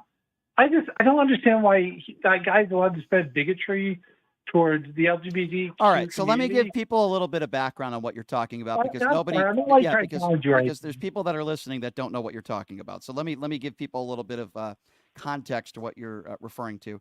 A guy that I would consider a friend of mine. He is a right-wing pundit. His name is Carmine Sabia. There's a picture that two men put up of a newborn baby. They are a gay couple. And in that picture, there is a guy with his shirt off in a hospital bed, making it look like he just had the baby. Now, when I look at a picture like that, I think it's a little strange that somebody would, you're acting and you're making it like you just had the baby. I think it's a little weird and a little strange, but they're not breaking the law. But it's a weird and bizarre picture, right? But I don't pay much attention to it because it doesn't affect me and I don't care. And I have no problem with two men or two women raising a child, gay couples. I'm pro LGBTQ. I just think it's taking it a little bit too far when you pretend like you're in a hospital bed and you take your shirt off. It's very strange. Okay. So I think it's weird. But hold on, Carmine. Hang on, Carmine. Hang on one second. So let me get, okay. So Carmine goes on there and he thinks I'm trying to remember the word that he used. I think it was like reprehensible, abomination. The word he used was abomination. Now, somebody on Twitter, now I don't think it's an abomination. I think an abomination is someone that commits sexual abuse, murder, rape. Okay. This is not an abomination. It might be a little strange to some people, but it's not an abomination. So someone went on Twitter and said that they're going to report him. I think there are certain things that should be reported. If you're a Catholic, I disagree with the bigotry, or Christian or whatever you are, but to someone to call that an abomination, I disagree with, but I don't think it's something that, I think there's probably a lot worse things people can say about others that should be reported on Twitter. I just don't think that's one of them. That's all. Right. Okay. And I apologize, but I'm not trying to challenge you or anything, You can challenge me. Anybody can challenge me. I don't have a problem with that at all. I just don't, I think. But you know me, I'm not usually like that. I just wanted to ask you about it. That's all, because I didn't know if the picture was real. Because at first when I looked at it, I thought it was real. So I was like, all right, but hold on. But Kava, let me interject. Let me ask you a question here, okay? There are times where the left goes a little bit too far. Let me give you an example. I am pro-LGBT community. I am pro-transgender. I want people to live their lives and be happy and do what they want to do. However, you can't let somebody born a man compete in a state high school championship track and field, born a man competing with born women. That is ridiculous. And in Oregon, state of Oregon, a person born a man just won the state women's track and field championship. That is going too far. And I think that is more serious than two men pretending like a man just had a baby, taking his shirt off. I think it's a little weird and it's going a little bit too far, but that's not as serious to me, and I don't really care about that. You can't allow people born men to be competing in organized high school sport with women, no matter how they identify. This is going too far, and it's got to stop, Kava. It's got to stop. So I agree with you completely on that one. And another point, because I agree with your point, I want to add something to that, is what state was it that you mentioned that was in? Oregon. So do they have a law against it? Like, I'm not sure. Like, no, the commission allows transgenders identifying as women to compete against other women. That is ridiculous, and those on the commission should be ashamed of themselves. This is not bigotry, and this is not anti-trans. This is unfairness. This is not fair. Imagine if your daughter is competing in a championship and a transgender woman beats her and she gets second or third or whatever. This is not fair, and it's wrong. Yeah, I agree. As much as I call out the bigotry and the hatred towards the transgender community, which is awful, and that's worse than anything I'm talking about. You're not wrong. This has to stop, though. This is nonsense. If you're born, listen, if this wasn't an advantage, if anybody still believes that it's not an advantage, then why aren't people that are trans men competing with other men on the playing field? I have one more question for you. What if it's Dr. Phil competing? I'm sorry, say that. Dr. Phil, what? What if Dr. Phil's the one competing? What do you mean? I'm confused with your question. I don't get it. Let's say a hypothetical situation. Let's say that he was competing in it. Actually, no, never mind. That's dumb. Never mind. Sorry. I just wanted You confused me on that one. I don't know what Dr. Phil has to do with it. You No, got me sorry. there. That's all right. Hey, Kava, I got to go, man. I got to take a break. I appreciate your phone call. Thank you very much. Guys, this nonsense just needs to stop, okay? The attacks on the transgender communities, the gender ideologies. Do I think that a 16-year-old transgender woman or somebody that identifies as a woman should be showering with other girls? No, I don't. But I also don't think drag queen reading and our kids are being indoctrinated everywhere either. That's a lie as well. Both ends need to knock it off. Now, if you ask me where most of the bigotry is coming from, it's coming from the far right. I don't think there's much question about that. I want people to live their lives and be happy. And when you hear a right-wing Republican, a MAGA, say, do whatever you want in the privacy of your own home, but, they don't mean that. They don't mean that. At the same time, there's a story that came out yesterday. There's video of it where the person who won, a transgender woman, or at least somebody that identifies as a woman, was getting booed, rightfully so. I don't care whether you're trans, whatever you are, whatever you identify as, I don't care. Live your life, be happy. But what kind of person do you have to be someone who was born a man, clearly with physical advantage over someone who's born a woman, winning titles against other women? You're a coward and you're a cheater. I don't know what else to say. Leah Thomas is an embarrassment. Leah Thomas is a cheater. If you're choosing to do something with your body or whatever the case may be, go for it. I don't have a problem with it. I want you to live your life. I want you to be happy. And I mean that sincerely. Go to drag queen readings, not indoctrinating kids. 99.999% of teachers do a great job. Kids aren't being indoctrinated. That's a lie. But we have to stop the nonsense, okay? And I have a lot of respect for Coach Dawn Staley. She's a nice person. She's a great basketball coach. I have a ton of respect for her. But for God's sakes, man, when you're asked a question, regardless of whether it's the NCAA tournament, that you believe that transgenders should be competing against women, you got to say no. If you say yes, what are we doing? What are we doing? Let's get a bunch of transgender men to play against your team. Let's see how that goes for you. I guarantee you she would change your opinion. Yeah, let's get a bunch of people that were born dudes that identify as women competing against your team in the national championship game. Let's see if you feel the same way about that. Come on, this is ridiculous. This is a ridiculous conversation. It's ridiculous. And, listen, I've criticized the far left on this. This is ridiculous. Most Democrats agree with me. If you're a transgender woman, you shouldn't be competing against other women. What happened in Oregon over the weekend is a complete and utter embarrassment. That can't happen. It's got to stop. Just like hate speech and bigotry towards the transgender community, towards those who are gay. I'm the first person who talks about that stuff. I want people to live their lives, and I want people to live happy.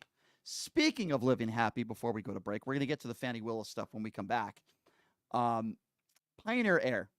They've been around since the 1930s. A wonderful company taken over by a wonderful family who came to this country from Mexico through the churches. And boy, have they done a wonderful job with Pioneer Air. Summer is right around the corner. We got Memorial Day coming up. It's getting hot outside. I had my air conditioning on yesterday. You don't want your air conditioning to take a crap, for lack of a better term, when it's 120 degrees outside. That's why you got to call Pioneer Air in a special. Anybody who mentions the name of this show is going to get a free checkup, so to speak. It's like getting a free oil change for your car, only they come to your house and they check your air conditioning service, and it'll be free. You have to give them a call right now and mention the name of the show. 702-703-6346. And again, that number, if you want to be a part of the show, or I should say if you want to be getting your air conditioning checked for free, 702-703-6346. Mention the name of the show, Pioneer Air, and they will take care of you. All right, here's what we're going to do. We are going to take a quick break. I'm going to have an update on the Scottie Scheffler story. He is the #1 golfer in the world who was arrested in Louisville. It's absurd. We do have an update on that, why I was right, or at least appears I was right. But we do have some Fani Willis audio to get to next. Fani Willis did an interview on MSNBC with Rachel Maddow. We're going to get to that audio when we come back. Who is Fani Willis attacking? We'll tell you coming up next. We have the audio to prove it. And Bill Maher making a very rare appearance on Fox News. He was on Greg Gutfeld's show. why I'm disappointed in Bill Maher. Not because he made the appearance. I'll tell you why coming up next. We'll take a quick break. We'll be back right after this. It's Pushing the Limits right here on KSHP. Did you know that 99% of air conditioning issues start with airflow issues? Well, guess what? Pioneer Air has your back. They've been operating for 20 years in the industry within the Las Vegas area, large enough to handle all your air conditioning and heating needs, but small enough to know your first name. Pioneer Air focuses on preventative care, much like wellness checks for humans. They believe in wellness checks for air conditioning and heating systems to extend the life of the system you own. So what are you waiting for? Schedule your wellness check with Pioneer Air today. The number to call is 702-831-4840. Here's the best news. Mention this ad and you'll receive 10% off. Call Pioneer Air today. 702-831-4840. That number again, 702-831-4840. Tired of the same old date night? Craving a deeper connection with your partner? O-Box is your escape into a world of romance and passion. Each month, discover a box filled with personalized surprises, exciting activities, and a love story written just for the two of you. Ignite desire, share laughter, and make memories that last a lifetime. Your O-Box journey accumulates into a beautiful love novel. Ready to write the first thrilling chapter? Let the O-Box adventure begin. Visit our website, obox.com. That's OBOXXX.com and get started. Who would have thought there'd be so many kids playing ice hockey in the desert? Jake Helb's Hockey Foundation and the Las Vegas Ice Warriors, founded by Gina Yusufzai 8 years ago, made it possible for families who can't afford the equipment and fees. Donate today at www.hockeyforkids.org and help us continue making a difference. Join us in supporting Jake Helb's Hockey Foundation and the Las Vegas Ice Warriors, where every kid gets a shot at the starting line. Just a reminder, our website is www.hockeyforkids.org. Residents of Las Vegas Ward 5, are you ready for a brighter future? I would like to introduce myself, Dr. Erica Smith, your people's choice for City Council. With a vision for progress and the fortitude to make it happen, I'm committed to moving us forward.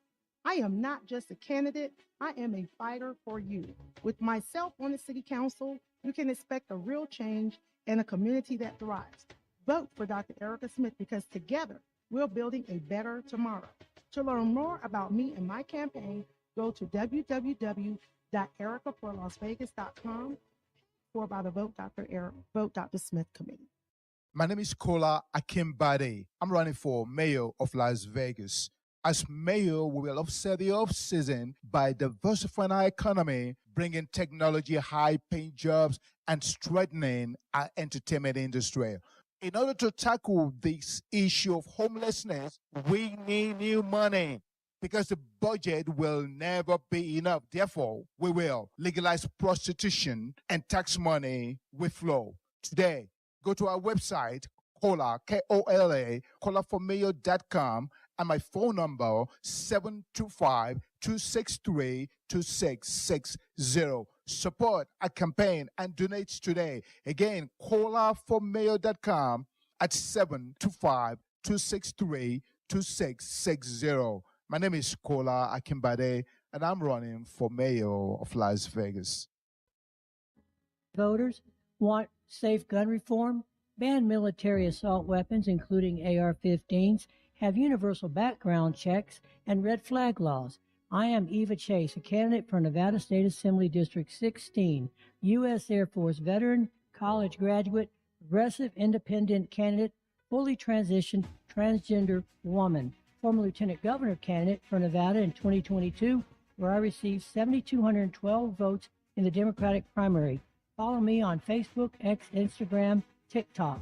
Donate to my campaign bot fund account and stay progressive. Hey everybody, are you struggling to find a pizza place that reminds you of Brooklyn? That true blue New York style pie? Well, worry no more. Stallone's Italian Eatery Pizza is a knockout. We're located at 467 East Silverado Ranch Boulevard, just off of Premium Road, half a mile east of South Point Casino, just minutes from the Las Vegas Strip. Come by and grab a slice of pie. Plus, check out our Brooklyn-inspired Italian cuisine. Our sandwiches are super. Hero, that is. Because why be a sub when you can be a hero? Stallone's Italian Eatery is here to serve you phenomenal food, Vegas. Forget about it. My name is Hunter Kane, and I'm talking with you for a call to action for our veterans in Clark County. Who is Hunter Kane? Well, I'm a decorated combat veteran, veteran community leader, and candidate for Clark County Commission. Do you know no veteran has served on the commission in nearly 30 years, which is why our veteran homelessness, unemployment, and suicide rates are out of control.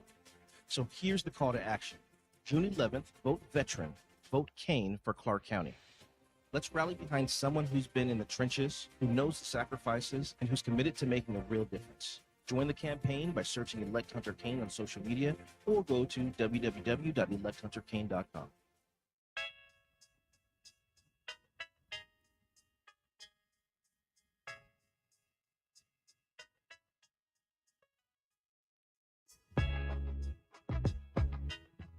All right, welcome back. It is Pushing the Limits on a Tuesday.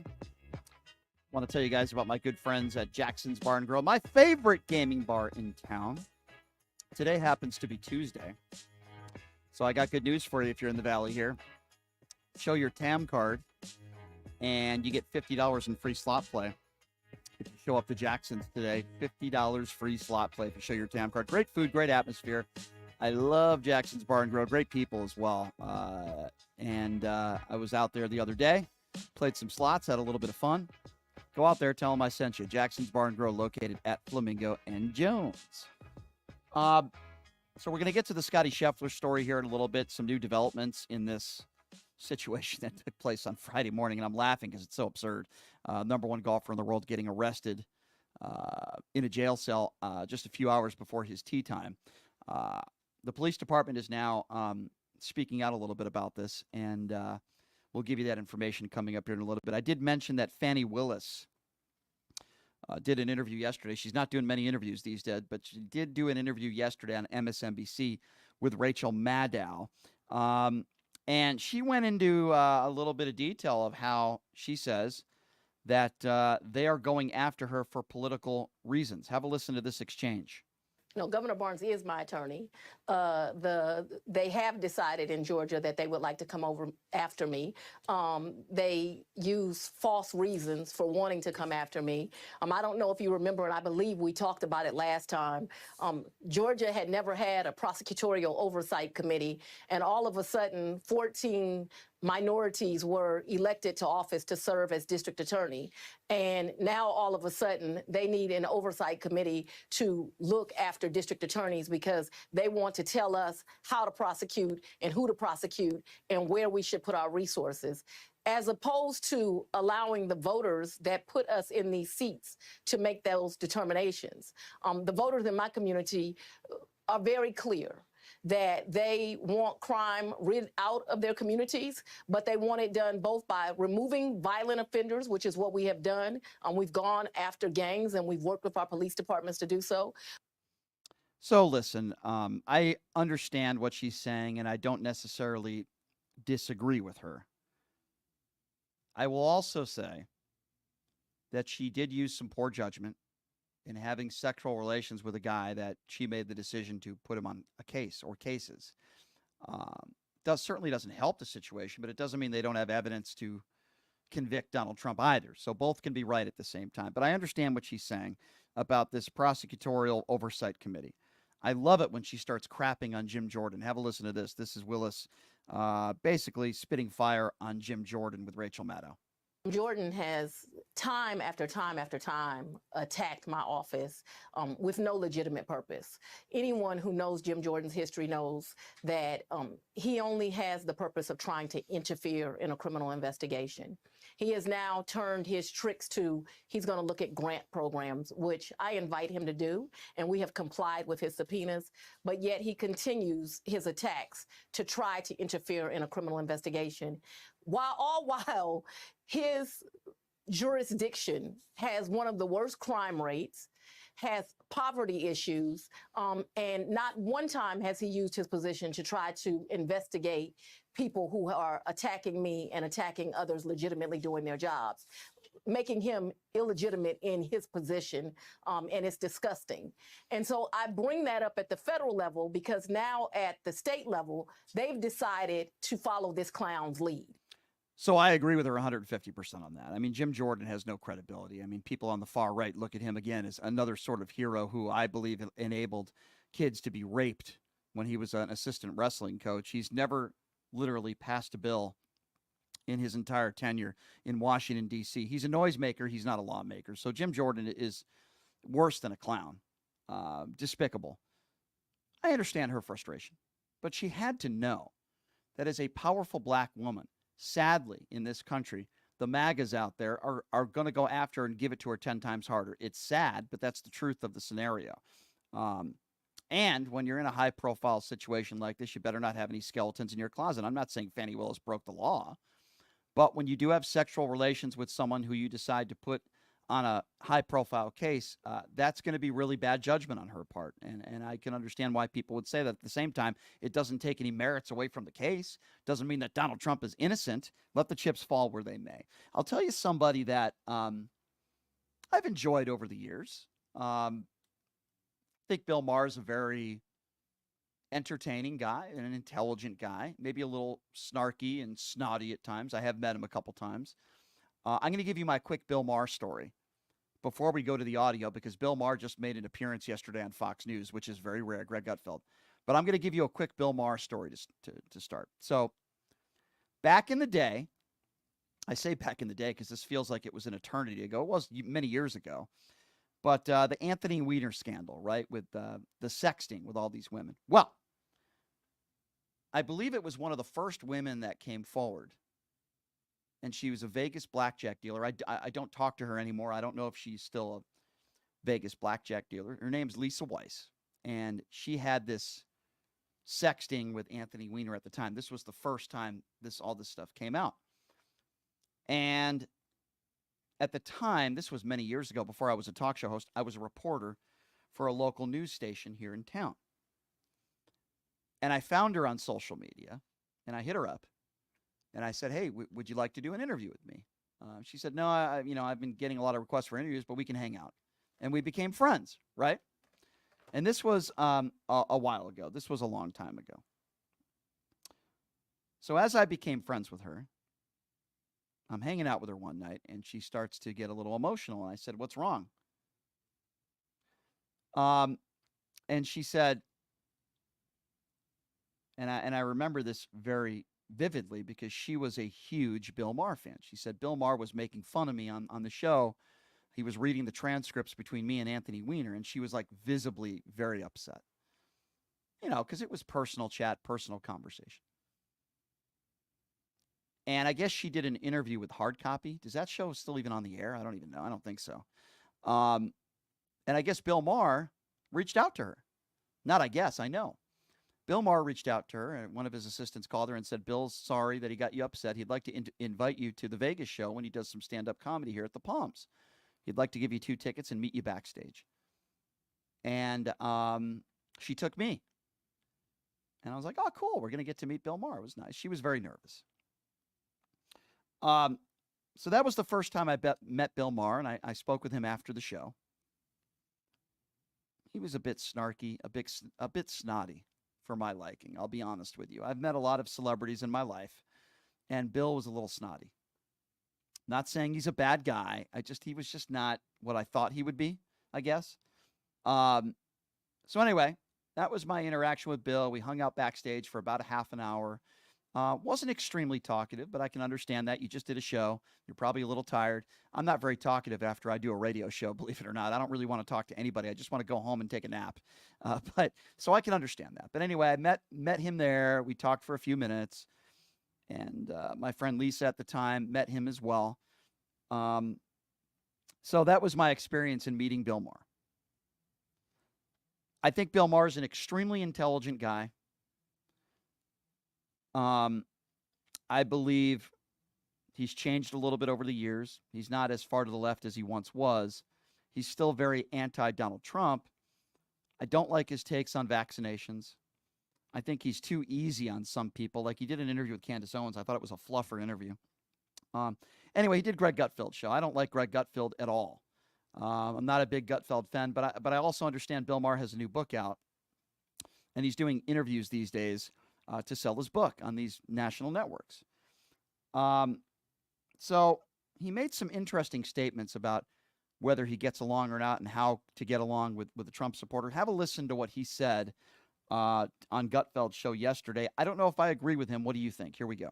Can you just calm down, Bill? But now I understand all the rumors about you are true. I don't know what that means. Like, we are polarized. I don't think we can deny that. The point is that we can also be friends. That's Yeah. it. We can't. Let's not. Let's not pretend that these disagreements are not profound. Let's just say, okay, they are profound, but you know what? There's 90 other things we could talk about which we wouldn't disagree on. And I can't hate you. I've said it a million times. You can hate Trump. You can't hate all the people who like him. It's half the country. Yeah. And I am certainly not blind to Donald Trump's faults. I get it, why people choose to vote for him. You know, somebody who's conservative once said to me, what you don't get, you liberals don't get about Trump is that we don't like him either. We just see him as a bulwark against the nonsense on the left. And I understand that because there is a lot of nonsense on the left, and that's in my book too. All right, so the last sentence, that's in my book too. So as I say before and I say again, Bill Maher is not a dumb guy. He's making this appearance on Fox News not because he wants to make them money and huge. He's trying to sell a book. And he's trying to say, hey, listen, all you Fox News listeners, many of you, on the far right MAGA supporters, I don't hate you. Buy my book. It's disappointing. It's disappointing on a number of fronts. Listen, I hate Donald Trump. I don't hate everybody that supports Donald Trump, so I do agree with Bill Maher there. Doesn't mean I have to understand it, because I don't. When he says, I understand why people would vote for Donald Trump, I understand why people don't want to vote for Joe Biden. I don't understand why people are voting for Donald Trump. So I disagree with him. I still don't understand it. And to one of his conservative friends who says, you don't get it, we don't like Donald Trump either. Oh, really? There's plenty of conservatives out there and plenty of Republicans out there that love Donald Trump. They love everything about Donald Trump. They buy his sneakers. They buy his Bibles. So I disagree with one of Bill Maher's friends, and I would say maybe you don't like Donald Trump, but this is a cult. It is a base of cultists. So again, I disagree with Bill Maher. This is a cult. And it's not half the country, by the way. I disagree with that also. And I feel like Bill Maher is making these statements again because he's trying to sell a book on Fox News and he's trying to appeal to that base. That's what I think Bill Maher is doing. It is not half the country. No chance. He lost to Hillary Clinton by the popular vote in 2016. He lost miserably to the popular vote in 2020. Where is anybody or Bill Maher getting the stat that half the country supports Donald Trump? That is not true. Now, it could be 40%. It could be 35%. I don't know. It is not 50% of this country. That is just, where is anybody getting that stat from? So this is why I'm disappointed in Bill Maher. I love the fact that he goes on Fox News, even if his intention is, hey, I just want to sell a book. Fine. I think that's great. But boy, did he coddle some of those people on that show yesterday, and I was really disappointed. I think, I don't hate everybody that supports Donald Trump, so I do agree with that statement. But here's what I do hate. I hate people who are cultists. I hate people with their Confederate flags next to their Trump flags. I hate people who wear Let's Go Brandon shirts. I hate people who spread bigotry and hatred or think Donald Trump is above the law. Those are the people that I hate. I hate the insurrectionists. I hate the people outside of Target protesting. The people outside of Mar-a-Lago protesting. I hate all of you in that group and in that category. Those are not all Trump supporters. So there are people that I know that are friends of mine that are Donald Trump supporters. But if you are the type of person that can't admit that Donald Trump is a bad guy, if you're the type of person that calls Joe Biden a pedophile, or say it's a two-tier justice system and George Soros funded, if you're the type of person that thinks Donald Trump is the next Messiah, that Donald Trump can do no wrong, then I do hate you. I hate you. I hate the fact that you are not smart enough to read between the lines and see who this man is. I hate the fact that you either might not be smart enough or you've been brainwashed. I have Trump supporters that are friends of mine. They know who Donald Trump is. They know that he's a bad guy, probably a rapist. They hate Joe Biden. And their hatred for Joe Biden is so high. And this is the part that I can't relate to and I don't understand, that they would be willing to support and vote for a liable sexual abuser. That's the part that I don't understand. And I also understand that over 80% of the country does not want to see Donald Trump versus Joe Biden. I totally understand that. I'm one of them. But it's an easy choice for me. What I am saddened is I feel that Bill Maher has sold out a little bit. I really do. I feel like he's sold out a little bit because he makes this appearance on Fox News, and I don't think he'd make those same comments on MSNBC. But he's trying to sell a book, and Bill Maher is not stupid. And he knows that if all he does in that interview is call out Donald Trump and call out MAGA Republicans, then he's probably not going to sell a lot of books on Fox News. That's unfortunate. Because I remember the Bill Maher of 5, 10, 15, 20 years ago that would have never done that. He would have never coddled to Greg Gutfeld and those others that are on that panel to sell a book. In a sense, I believe Bill Maher has sold out. And that's what I didn't like about his appearance, and that's what I think is unfortunate. Here's what we're going to do, folks. We're going to take a quick break, and when we come back, Scottie Scheffler, the former #1 golfer in the world, it's a controversial story. He was arrested Friday morning, just hours before his tee time at the PGA Championship. Well, now we're learning some new information from the Louisville Metro Police Department that might actually confirm what I said, what I believed happened on Friday. We will give you that latest information when we come back. We'll take a quick break. We'll be back right after this. You're listening to Pushing the Limits right here on KSHP. My name is Hunter Kane, and I'm talking with you for a call to action for our veterans in Clark County. Who is Hunter Kane? Well, I'm a decorated combat veteran, veteran community leader, and candidate for Clark County Commission. Do you know no veteran has served on the commission in nearly 30 years, which is why our veteran homelessness, unemployment, and suicide rates are out of control. So here's the call to action. June 11th, vote veteran, vote Kane for Clark County. Let's rally behind someone who's been in the trenches, who knows the sacrifices, and who's committed to making a real difference. Join the campaign by searching Elect Hunter Kane on social media or go to www.electhunterkane.com.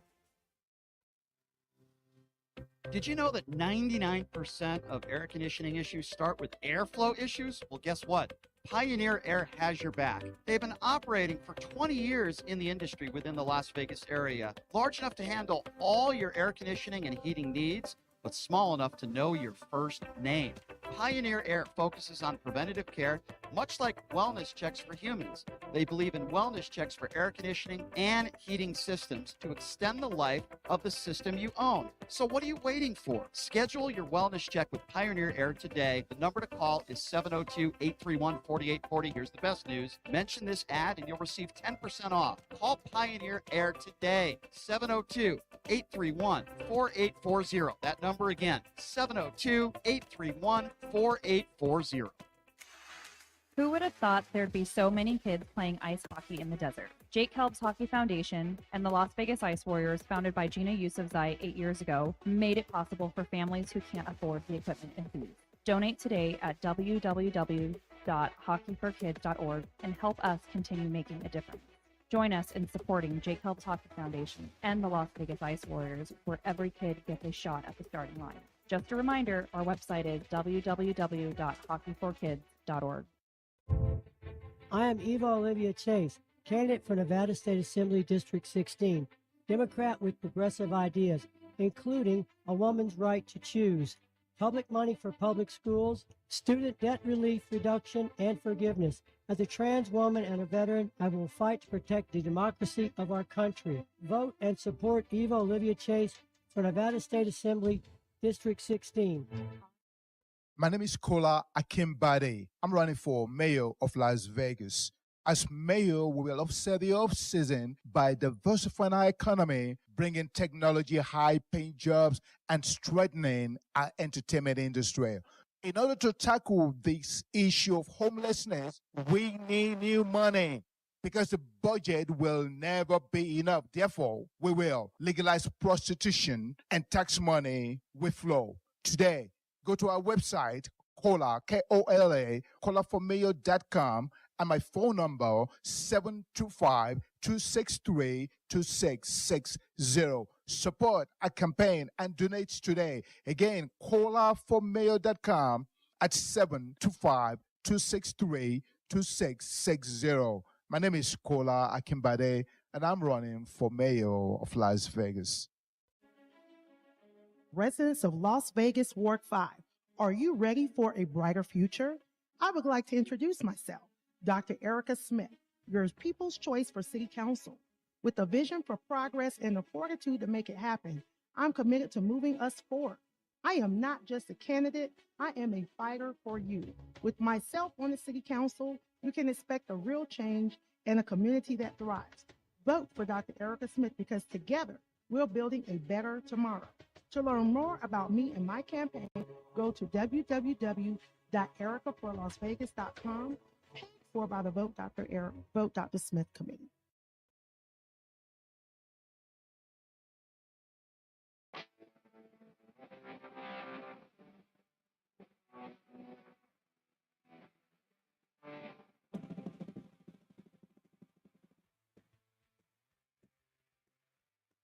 All right, welcome back. It is Pushing the Limits. Thank you so much for joining us on a Tuesday.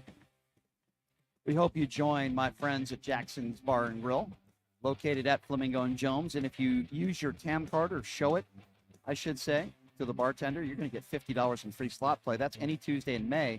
So check it out. Today's Tuesday, Jackson's Bar and Grill, located at Flamingo and Jones. Quick programming note for you. I am taking a personal day tomorrow. I know Numchuck's really happy about that. Yes, I'll be out tomorrow, but good news, we're still going live, as Bill O'Reilly would say. It will be the Chris Wynn Show tomorrow. Yes. The Chris Wynn Show tomorrow. Chris Wynn will be filling in for me, the residential liberal of Pushing the Limits. Liliana Dropkin will be here as well. And we'll have some special guests in store for you and covering anything and everything in the last 24 hours of news, what we do on this show.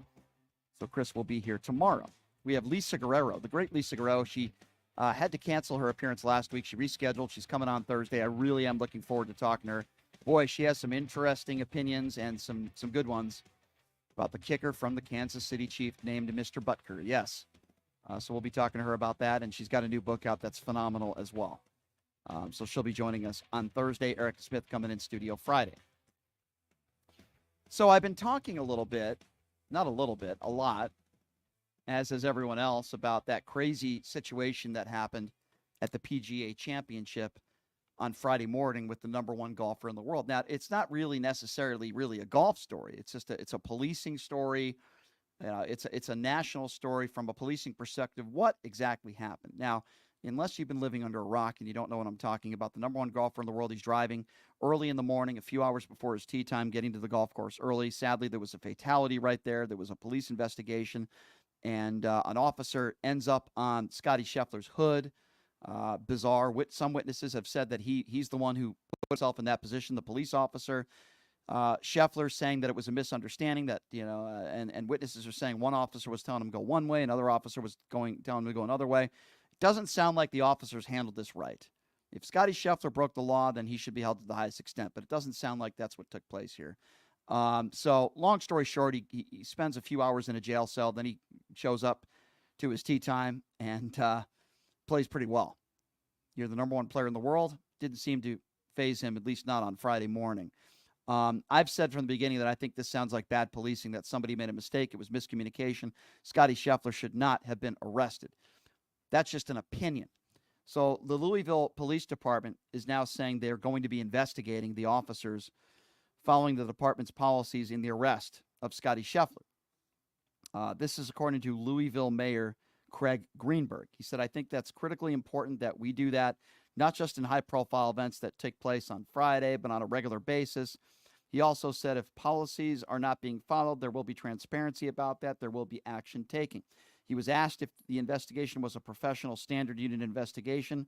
The LMPD's internal affairs arm tasked with investigating police policy breaches. Greenberg said Chief Jacqueline Gwynn would address that later in the week. Greenberg also said he had questions about the lack of body camera footage from Scheffler's arrest. If you remember, when I was talking about this when it broke, I said, we got to have body camera. We got to have body camera. This is why I always say body cameras should be on 24/7.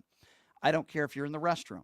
Body cameras should always be on so that in these types of situations, there's no questions. We find out what happened. It protects the police officers and it protects the citizens. I think it protects the citizens far more than police officers, by the way. He said, from my understanding, based on the facts I'm aware of right now, I understand why body cam may not have been turned on at the initial contact between Officer Brian Gillis and Mr. Scheffler. He also said, though, I still have questions about why it was not on during Mr. Scheffler's arrest. Yeah, I would have questions about that as well. Don't you find it so interesting? Isn't it so interesting that when you have some of these controversial cases, how convenient that sometimes the body camera isn't on? I find that so interesting. But if it's not the officer's fault and it's obvious, it seems like we get the body camera footage within 24 hours. I just find that very interesting. The mayor also said that the chief would also address questions about the body camera policy later in the week. I don't care what the policy says. I'm telling you right now, these body cameras should be on all the time. Now, according to their body-worn camera policy, officers must activate the camera prior to engaging in all law enforcement activities and encounters. Well, guess what? It appears as though they didn't do it here. Now, officers are excused from activating their devices only if their assigned camera is docked for uploading following a tour of duty. By the way, that didn't happen here. If you're wondering what Scheffler was charged with, he was charged with second-degree assault of a police officer, which is a very serious crime that carries prison time, as well as third-degree criminal mischief, reckless driving, and disregarding signals from an officer directing traffic. If there's anybody out there that actually believes this guy, Scotty Scheffler, who has never been in trouble with the law before, tried to intentionally harm a police officer, you are an idiot. Now, Scotty Scheffler was originally scheduled to be arraigned this morning, but after a successful motion from Scheffler's defense attorney, that arraignment has now been moved to June 3rd. In my personal opinion, these charges are going to be dropped. Why wasn't the body camera footage turned on? As I've said before, and I say again, body camera should always be turned on. Think about the Michael Brown case, right? And listen, I talk about good policing and I talk about bad policing on this show. I try to be fair. I call out bad cops. I call out good cops. I am pro-police and I am also pro-Black Lives Matter. But I got to be honest with you, I've seen some black politicians on social media that are defending Michael Brown, saying Michael Brown would have been 28 years old today if he wasn't killed by a cop. Listen, I defended George Floyd. Of course, that was indefensible. What happened to him, that was murder. Ahmaud Arbery, so many cases. The Ahmaud Arbery case didn't really involve the killing of Ahmaud Arbery, but the investigation was terrible. But whenever you see an officer commit a crime, in the case of Derek Chauvin and George Floyd, yeah, Derek Chauvin's a murderer. I'm glad he's going to rot in jail. The officer in the Michael Brown case is not a murderer. In fact, he was the victim. The evidence was overwhelming that Michael Brown charged at the officer, tried to grab his gun. If you're dumb enough, I'm sorry, I don't care what the color of your skin is. If you are dumb enough to not only scuffle with a cop, but try to grab his gun or her gun, then you deserve to be shot and killed. That's my personal opinion on that. There were witnesses, not just the DNA evidence. There were witnesses that testified in Ferguson that there was no hands up, don't shoot. That narrative was a lie. and that Michael Brown charged at the officer when he was shot. Michael Brown is not a hero. Michael Brown was a criminal who killed himself with his stupid, reckless, and criminal behavior. So I don't like it. When we're talking about racism, I think it's a very important topic to have. I do believe systemic racism exists. I want all racist cops off the streets. And by the way, I don't believe that that's the majority either, and I've talked about that. But I go on my social media today and I see some of these politicians, a few of them, that are feeling sorry for Michael Brown. You can feel sorry for his family and friends. They didn't do anything wrong. Michael Brown did it to himself. I mean, if somebody walked up to a cop and started physically assaulting a cop and went for the cop's gun, cop took out his gun and shot that person, would you feel bad for that individual? Forget about race. Of course you wouldn't. So why should this situation be any different? I wish it didn't happen. I wish Michael Brown didn't decide to attack a police officer that day. I wish he didn't commit a strong arm robbery and then charge at an officer. He'd probably still be alive today. And then I think of other cases, like the Trayvon Martin case, where so many on the far right were going after Trayvon Martin as if he did something wrong. Trayvon Martin wasn't doing anything wrong. He went to 7-Eleven. He didn't have any weapons on him. He was walking home with Skittles in his pocket. George Zimmerman is very lucky that he's not in jail. And even if it might have been self-defense in the moment he shot his weapon, he should have never been following Trayvon Martin to begin with. George Zimmerman is no hero. If he spent the rest of his life in jail, I certainly wouldn't feel sorry for him at all. Derek Chauvin is a murderer. Those other officers were complicit. It's why they're in jail as well. I don't look at George Floyd as a hero, but certainly a symbol of how if you're black living in America, that could happen to you. And I look at other cases, and that's why I say systemic racism does exist. I look at the Ahmaud Arbery case, and I got into a heated debate with Larry Elder about this because he says systemic racism doesn't exist, which is ridiculous. You know, Ahmaud Arbery was failed by our system. 3 white men lynched him.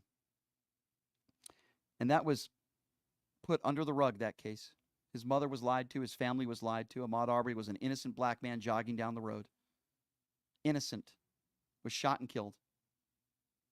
And the police officers that investigated, the police chief, everybody from the top all the way down, lied. I'm glad those 3 men are in jail now. I truly am. So I call out good policing and I call out bad policing. The officers at UNLV and an active shooter here several months back are heroes. They took down the shooter. And there are great acts by police officers every single day. They save lives every day, and that should be pointed out as well.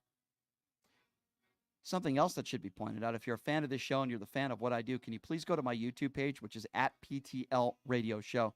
Again, @PTL Radio Show, where you can subscribe to my YouTube page for free. We also want you to subscribe to the Occupy Democrats Network page. And I got a new website that's being built. We have some exciting new information about this show. That's going to be right around the corner in about a month or so that I'm going to be sharing with all of you that I'm really excited about. So we got some new stuff happening, some really good news. And I appreciate all of you being a part of my show. I put out my email, my work email out there so people can send me personal emails anytime they want to. I try to get to as many of them as I can, as I get your emails every day. And I get some good stuff from some people, too, about some topics, which I appreciate. All right, Chris Wynn's going to be filling in for me tomorrow. Ileana Dropkin's going to be here as well. I hope everybody has a phenomenal day. Thank you so much for joining us. And I will see you on Thursday. Chris Wynn will be in tomorrow. Thanks, everybody.